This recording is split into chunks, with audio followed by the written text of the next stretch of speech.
Hello everyone, आज हम start करने वाले हैं arguments against democracy. Arguments against democracy आपको आपके बुक में एग्जैक्टली फीचर्स ऑफ डेमोक्रेसी के बाद पढ़ना है। आर्ग्यूमेंट्स अगेंस्ट डेमोक्रेसी क्या होता है? We can say it like disadvantages of democracy. ये वो फैक्टर्स हैं जो डेमोक्रेसी के अगेंस्ट जाते हैं। तो आर्ग्यूमेंट्स अगेंस्ट डेमोक्रेसी को आपको याद रखना है, हम इन्हें डिमेरिट्स और डिसएडवांटेजेस ऑफ डेमोक्रेसी भी कह सकते हैं। तो हम बात करते हैं आर्ग्यूमेंट्स अगेंस्ट डेमोक्रेसी की, और आपका फर्स्ट पॉइंट बनता है leaders keep changing in a democracy, it leads to instability. तो बिल्कुल सही बात है। डेमोक्रेसी के अंदर क्या होता है, एक डेमोक्रेटिक कंट्री में क्या होता है कि हर 5 साल के बाद या हर पर्टिकुलर टाइम पीरियड के बाद इलेक्शंस होते हैं, और उन इलेक्शन में जो लीडर्स होते हैं वो चेंज हो जाते हैं। अब लीडर्स के चेंज होने से क्या प्रॉब्लम होती है? तो लीडर्स के चेंज होने से प्रॉब्लम होती है कि एक पहले जो लीडर होते हैं वो अपना एक कोई प्रोजेक्ट कर रहे होते हैं या बहुत सारे प्रोजेक्ट वो स्टार्ट करने वाले होते हैं। अपने कॉन्स्टिट्यूएंसी, अपने क्षेत्र के बारे में वो बहुत सारी चीजें समझ चुके होते हैं कि इस क्षेत्र में इस तरह की डेवलपमेंट की जरूरत है, और टाइम आ जाता है उनके हटने का। तो अब क्या होता है, नए लीडर आते हैं, वो फिर अपने हिसाब से एसेस करते हैं, असेसमेंट करते हैं अपने एरिया का, फिर वहां पे वो अपने इम्प्लीमेंटेशन या फॉर्मुलेशन शुरू करते हैं। तो इससे क्या होता है, इनस्टेबिलिटी हमेशा बनी रहती है, किसी भी एक एरिया का डेवलपमेंट नहीं हो पाता है प्रॉपरली। ऐसा एक मानना है डेमोक्रेसी के आर्ग्यूमेंट्स में। सेकेंड आपका है, so many people to be consulted it leads to delay. Yes, this is also correct. So many people are consulted, बहुत लोगों से कंसल्ट किया जाता है डेमोक्रेसी के अंदर। कैसे? जैसे अगर हम बात करें आर्टिकल 370 अभी कश्मीर से रिसेंटली रिमूव किया गया है। तो आर्टिकल 370 जो है, इसको रिमूव करना सबको पता था कि बहुत जरूरी था, क्योंकि ये जम्मू कश्मीर को एक ऐसा प्रोविजन था, एक ऐसा पावर देता था जम्मू कश्मीर को, जिसमें कि सिर्फ 4 सब्जेक्ट पे ही लॉज यूनियन गवर्नमेंट बनाती थी, बाकी सब पे लॉज बनाने का अधिकार जम्मू कश्मीर को था। तो आर्टिकल 370 को हटाने के लिए क्या करना पड़ा? पूरी एक बहुत लंबी प्रक्रिया से, प्रोसेस से गुजरना पड़ा।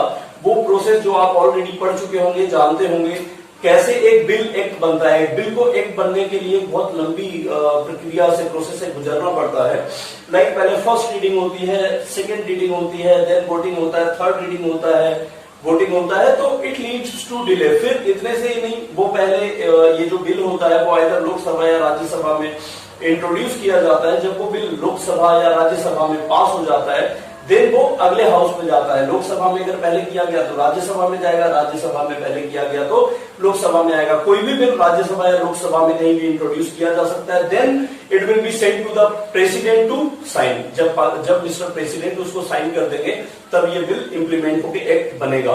तो इस तरह से हमने देखा कि किस तरह से एक लंबी प्रोसेस के बाद एक जो डिसीजन होता है डेमोक्रेसी के अंदर लिया जाता है। तो इट लीड्स टू डिले। कभी कभी बहुत चीजें जो जरूरी होती हैं वो भी डेमोक्रेसी में पर्सनल इंटरेस्ट की वजह से जो अपोजिशन लीडर्स होते हैं वो नहीं करते हैं और करना चाहते हैं। उन्हें ये लगता है कि जो पार्टी अभी पावर में है, रूल में है, वो इसका फायदा उठाएगी अगले इलेक्शन में कि भाई ये बड़ा काम हमने कर दिया था। तो ये भी एक प्रॉब्लम है, आर्ग्यूमेंट्स अगेंस्ट डेमोक्रेसी है। अगला आपका जो फीचर है वो है, elected leaders don't know the best interest of the people.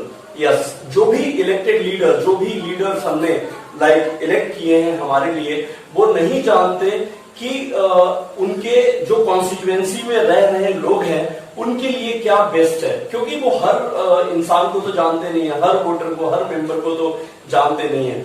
तो they don't have the actual idea what the people want. Like may be कि पीपल को एक ब्रिज की जरूरत हो, पीपल को एक बेहतर रोड की जरूरत हो, पीपल को बेहतर एजुकेशन सिस्टम की जरूरत हो, बट वो जो उन्हें समझ में आता है वो अपने हिसाब से इम्प्लीमेंटेशन करते जाते हैं और देश के डेवलपमेंट के लिए वो काम करते हैं। But they don't know the real interest of the people.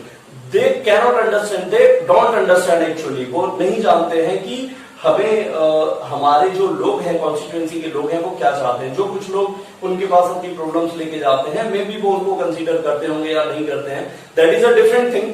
But सभी लोगों का जो कॉमन इंटरेस्ट होता है, they don't understand. Leaders don't understand the common interest of the people. तो ये एक बहुत बड़ी प्रॉब्लम है डेमोक्रेसी के अंदर। अब अगली प्रॉब्लम की बात करते हैं, अगले आर्ग्यूमेंट की बात करते हैं जो डेमोक्रेसी के अगेंस्ट है, वो है डेमोक्रेसी लीड्स टू करप्शन। ये बहुत इंपॉर्टेंट पॉइंट है। Democracy leads to corruption, it is based on electoral competition. Democracy जो है वो करप्शन करवाता है। कैसे? आपने कई एक वीडियोस देखे होंगे इलेक्शन से पहले जिसमें इवन पैसा बांटते हुए वोटर्स को दिखाया जाता है। तो वो आपको क्या लगता है वो पैसा क्यों बांट रहे होते हैं? वो पैसा बांट रहे होते हैं सिर्फ इसलिए क्योंकि वो वोट जो है वो उनकी पार्टी को मिले, या कोई ऐसी चीजें इलेक्शन से पहले देना। तो वो क्या करता है, वो एक करप्शन के दायरे में आ जाता है। अक्सर इलेक्शन के टाइम पर जब पुलिस चेकिंग कर रही होती है तो लैक्स या करोड़ में जो ह्यूज मनी जो मिलती है कार से, that is also to be used in the election. वो भी इलेक्शन में यूज करने के लिए ले जाई जा रही होती है।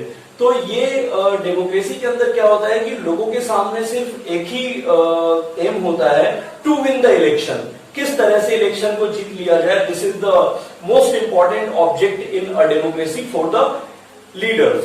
So this is also an important problem, this is also an argument against the democracy.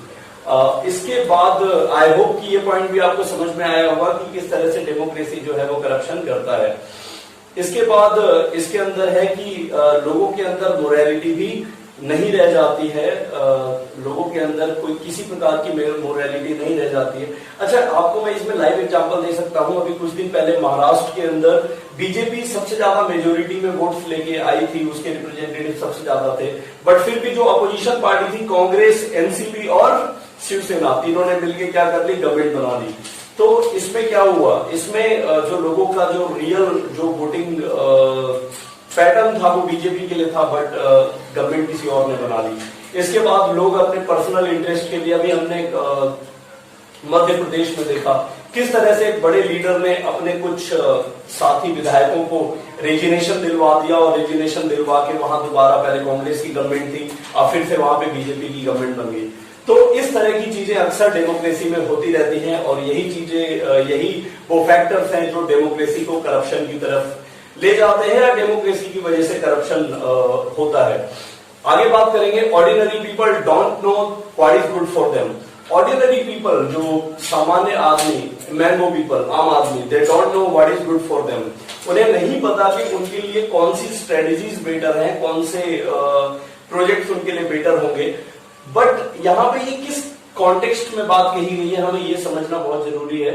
Ordinary people जो होता है, दे आर लाइक कोई भी एक सामान्य व्यक्ति, उसको इवन नहीं पता कि क्या हमारे लिए बेहतर होगा, क्या हमारे लिए गलत होगा। बट वोटिंग जब होती है तो उसको भी इक्विवेलेंट, उसका भी वोट का सेम वैल्यू होता है जो सबका होता है। तो वो अपना सही फ्यूचर नहीं जानता, वो अपने बारे में नहीं जानता कि हमारे लिए क्या अच्छा है क्या गलत, फिर भी उसको इक्वेलिटी मिलती है।